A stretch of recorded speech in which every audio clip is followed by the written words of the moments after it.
Cradle, Dogs of Fount, Chapter 12. He sat in darkness. He could almost hear his 45 ring in vibration on the ash desk in front of him. He drank his Frank's Cola, and he liked it. It was ice cold, fizzy, and not too sweet. No need for whiskey anymore, but not for a mere promise, but probably because, according to Arturo, the last of humanity was solely in his hands. He was waiting for a call from a newspaper investigator that he paid to mislead the men of the Hall of Judgment.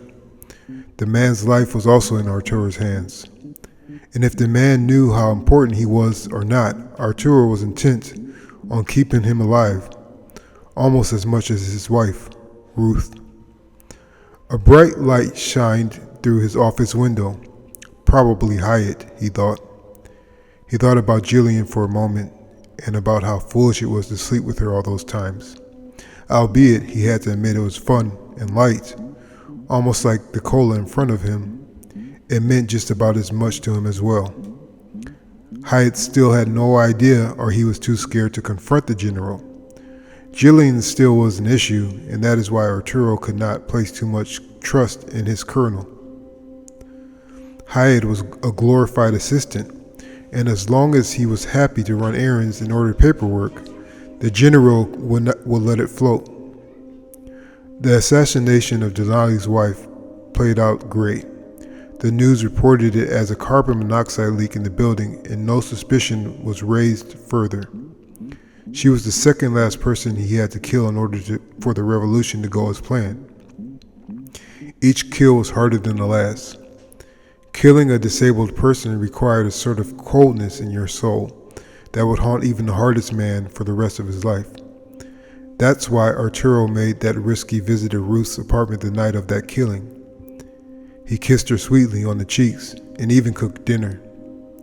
After they made love, Arturo wanted to tell her exactly how much he loved her, but he would never tell her something like that. It wasn't the way he was.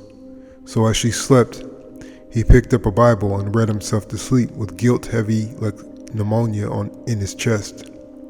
The phone rang and he let it do so 2 more times and picked it up without saying a word. "General," the journalist said. "They're in Fount. They've been here for at least 2 days. Where are they?" "In a flat in Sisal, near the wall. Text me the address." "When are you gonna, do it?" "In a few hours." Arturo hung up the phone and finished his glass of Frank's.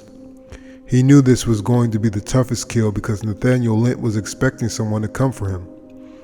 Alas, he was a soldier, and what proficient soldier couldn't feel death ever approaching?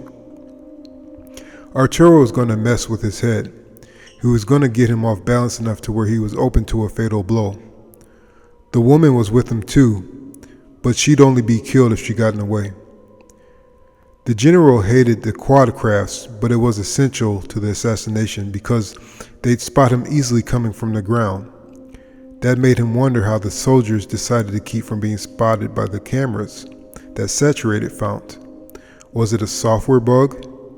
Physical alteration? Prosthetics? It really didn't matter because the implant in the general's eyes would identify them with ease, more so than any camera could. As Arturo drove toward the airfield, he kept looking at the moon. It was massive and sterling. It shone through the clouds that crossed its face with ease. It was an old folk trope that you shouldn't drink warm water during such moons. The saying went that deity Yao was hunting a black bear for a month straight, but could never see it due to its dark color. One night, the bear was terribly thirsty, it being summer, and drank from the river Fang, with the huge moon right above the river. Yao finally saw the bear and killed it with an arrow to the throat. So it went that warm water on nights with big moons was a dangerous act. "Sir, when was the last time you piloted a quad?" Sergeant Miller asked. "It's probably been 3 years, but I remember everything. No need to worry, soldier," Arturo answered. "Yeah, but the software is completely new." "Solaris?" Yeah. "I've been trained in Solaris," Arturo answered. "I'll be fine." He winked. Miller stepped out of the general's way as he went to the locker for the helmet with the heads-up display capability. The general's back was hurting a bit, and he knew that being hunched over in the quad was only going to make it worse. He took out his vial of ibuprofen and shook out 2. He was going to ask Miller to grab him a glass of water and then remembered. He took his pills with his saliva. The hangar was slightly uncomfortably warm. The breeze that came through the hangar doors caused a surge of sweat the general could feel every pass it made over him. He thought about unzipping his flight jacket, but decided not to, if just to keep looking neat and professional. The quad was just beyond 2 small, jet black fighters. Their paint finish was matte and seemed to get darker the closer the general got to them. Arturo gave them a short assessment and noticed the blacked out glass of the cockpits and the muzzles of the machine guns under the wings. They were made for deadly dogfights, and he couldn't think of more than a couple craft that were faster than these, the MR6s. The quad sat in the middle of the respective walls of the hangar. The cockpit was about 10 feet off the ground, but relatively easy to climb in via the hatch on top, even for someone as old as the general. The quad smelled new from the factory. It was a stringent musk of newly milled metals and plastics, and of course the rubber of the landing tires. He saw his face, a smudge on the smoky gray metal hull, and thought that was exactly as he had been feeling for the better part of the last year. He climbed up to the cockpit hatch and pressed the reflective green button next to the glass canopy, and the hatch hissed open hastily. He climbed in and took a whiff of the leather seat before he put on his helmet. Miller was coming out the flight office about 30 yards away from the quad. The office was lit and white through its large windows.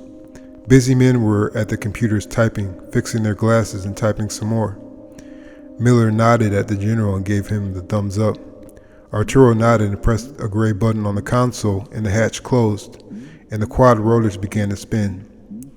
On the screen inside the helmet's visor, the general had a few imperative options to choose from: silent takeoff, standard takeoff, stand by, or kill rotors. He selected silent takeoff in order to save everyone's eardrum. The quad lurched off the ground, and he could see that the craft sensed that it was above all the other crafts and gently maneuvered its way out of the hangar. Once outside, the quad hovered as Arturo thought about how he was going to approach the flat. He entered the stealth menu and punched in the coordinates of the flat and entered the command. Stealth mode was fully automated to iron out human error, which made the craft all the more nimble and responsive. The black quad elevated enough to drop the general's stomach and leveled off, and then zipped northeast silently. The trip to Sisal was a buzzing daydream. The general was lost in thought for most of the whole way. The rotors hummed him into recollections of his first days as general, where he was fighting daily for respect. He pondered how much he lost when his alcoholism was out of control. He wondered if his life would have been better if Ruth and he had had a kid or kids. It wasn't until a small bell rang in his helmet's earphones that he noticed how close he was to the flat's roof.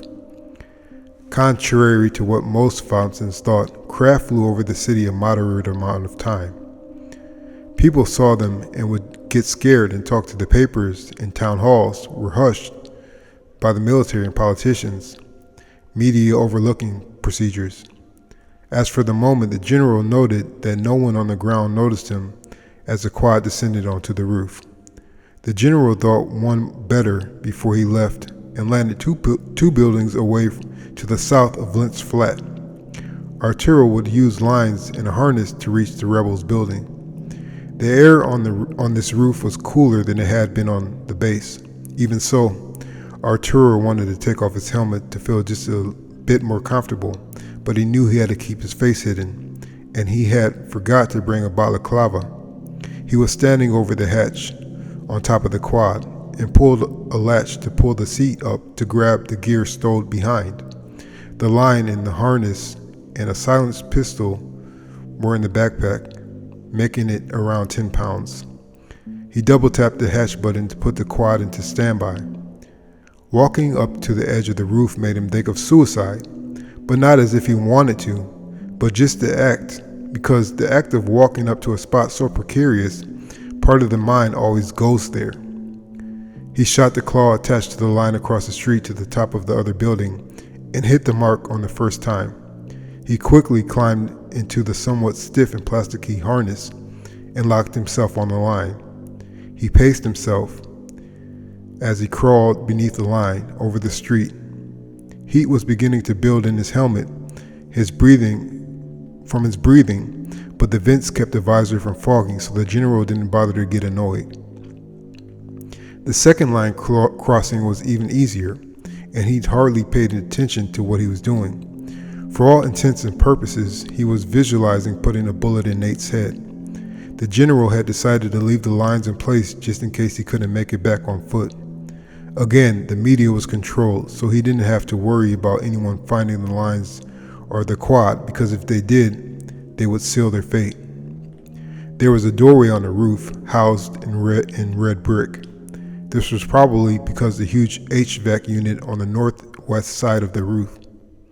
The unit's fan was good cover for the general's presence, if only for the people outside. Arturo walked to the door and pulled out his auto key, which was just a term for a key-shaped lockpick that worked in seconds. He was in the air-conditioned stairway before the next summer breeze. He stepped out the stairway on the third floor's interior hallway. Someone was playing music just loud enough to waft in through the hallway. The carpet was good for keeping the general's footsteps hidden, even though if someone walked out now, all that would go out the window. Arturo was alerted by his screen that this floor had detection hardware and software surveilling all areas on this floor. He tapped the disable menu, it opened, and he selected disable all. The screen read security disabled, and he put away the screen. He stopped at 320, the rebels' door, and took out the auto key again. He knew they weren't home because his helmet's auxiliary screen had them on the map some 10 miles away. He stepped in the foyer on top of a woven, earthen-colored doormat and closed the door behind him. Ahead of him in the living room, a sheer white curtain was billowing from the breeze.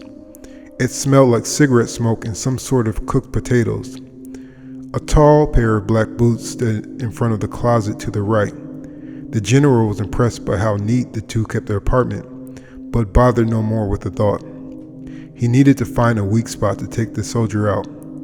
He walked into the living room with the couch and floor radio. The dining room was bare but for the table and 2 cherrywood chairs.